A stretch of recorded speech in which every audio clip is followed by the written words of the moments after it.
Why does Wolverine show blatant favoritism towards the X-Men and a lot of hostility towards a team like the Avengers? Across the years, Wolverine has mostly been depicted as a loner, someone who has a strong aversion to any superhero team or organization. In Deadpool and Wolverine, it was revealed that he did in fact care deeply about the X-Men, and it was just an act that he was putting on to distance himself from the team. And this depiction is also not an uncommon one. When we dig deeper into Wolverine's motivations, however, regardless of what he shows on the surface, Wolverine feels a much deeper connection and trust for the X-Men than he does to the Avengers. So, we wanted to explore the comics and see if there is any comic precedence here. Does Wolverine in the comics actually dislike the Avengers? And if we can find examples, then why? Why does someone like Wolverine favor the X-Men beyond the fact that they are his fellow mutant kind? This aspect of Deadpool and Wolverine excited us, and we wanted to explore it today. The basis of this explanation comes down to the primary objectives and structures of both teams, who operate much differently for a number of different reasons. With the Avengers, they are something of a superhuman police force, one who specializes in intervening when the world is in danger. The Avengers' primary purpose is to be of service to those around them and step in while others are in danger. But this can make it feel a bit more like a job than a home. When he was an Avenger, Wolverine had to get up and go to work every day to do his job of saving the world. Wolverine had co-workers that he didn't hate, but he also didn't develop a very deep understanding of any of them.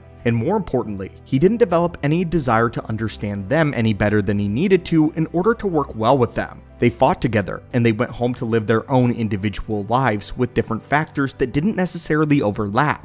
The X-Men, though, are not structured like the Avengers, and the main purpose for their existence is not to do a job of saving the world. Charles Xavier founded his school with the deliberate intention of helping those like him, the mutants who had been attacked and persecuted by the rest of the world. He understands what it is like to be looked down on by humanity as someone that they should be afraid of, and by proxy, someone that they should attack before he can get the jump on them. Every mutant who enters the halls of Xavier's school understands what it is like to be a mutant in a human world, including Wolverine. This gives him a much deeper sense of purpose when it comes to protecting mutant kind. Even if he doesn't show it, Logan has developed a very protective instinct over the younger mutants that he just doesn't have with any of the Avengers. The Avengers were his job, the X-Men were his family. Even when he's in the field with the Avengers, Wolverine saves people because, again, it's what the Avengers do. It's work for him, and we can actually see this team dynamic across not just the Avengers and the X-Men, but in the Fantastic Four as well. In this case, however, it was Spider-Man who overlapped with both respective teams. But Spider-Man did share the same sentiments that Logan did when saying that the Avengers felt more like work. Peter Parker and Johnny Storm have a very close friendship with one another, which automatically elevated his view of the Fantastic Four in a different way than it did his view of the Avengers. Spider-Man carries an immense amount of respect for many of his senior Avengers, and looks up to them as Earth's mightiest heroes, but he does not have the same amount of friendship and camaraderie with any of them that he does the Fantastic Four. By proxy, he has been accepted into the Fantastic family because that's what happens in that sort of organization. Reed and Sue extend the same sort of pseudo-parental protection to Peter than they would for Johnny, and with someone like Ben Grimm, he is much more personable than any of the Avengers are. The Avengers take themselves far more seriously normally. When Peter was a part of the Fantastic Four, they have more deep, serious conversations about the nature of complicated human subjects like relationships. We see this clearly when Spider-Man can talk about people like MJ openly, and Ben actively rooted for the two to work out. While someone like Steve is definitely capable of listening and being compassionate in moments such as this, Peter doesn't always gravitate towards someone like Captain America, since the job is often much more serious. With that said, saying that someone like Peter or Logan outright hate the Avengers is a grave exaggeration, though perhaps Logan holds a bit more aversion to the team than Peter does. But the fact that they both agree speaks to the nature of the Avengers team, rather than either of these specific characters. The Avengers have a notoriously fluid roster that extends far beyond a primary team.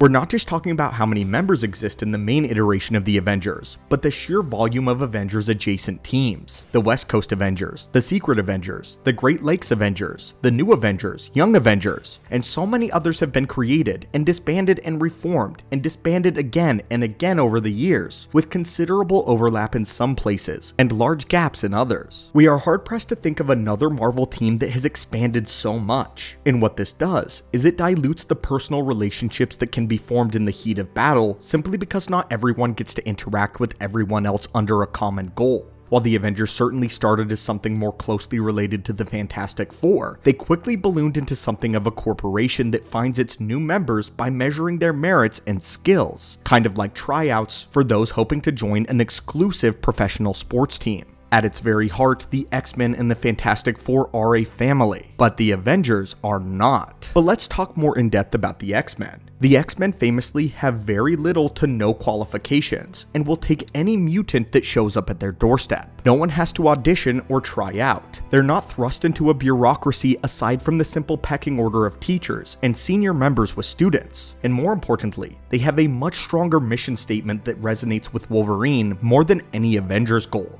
These are his people, the ones who understand what he has been through at the hands of the planet that does not want him. And on several occasions, this is a group of people that have been targeted for extinction, for the simple fact that they are different. This is not something that can be replicated with anyone who is not a mutant, and this type of bond cannot be forged artificially. The heat of battle is a very quick way to make lifelong friends and allies, and those on the Avengers roster will always have a sort of connection, but superheroes find battle wherever they go. Every single member of the Avengers has fought alongside a roster made of other heroes before, but only mutants will share this very specific connection. Likewise, the Fantastic Four have always remained a smaller group, and even when it expands beyond 4 members, they judge the merits of new members based on their character and the connection with the team. They rarely take in new people, and on the very few occasions when they have, it's because they already share a deep personal connection with whoever they are recruiting. The Fantastic Four do not hold interviews, and Spider-Man got his place on the team because he was a close friend with Johnny, and eventually worked his way up to being considered family within the walls of the Baxter Building. These are the people that Peter feels closest with on the entire planet, a deep connection that the Avengers seem to have very little time for.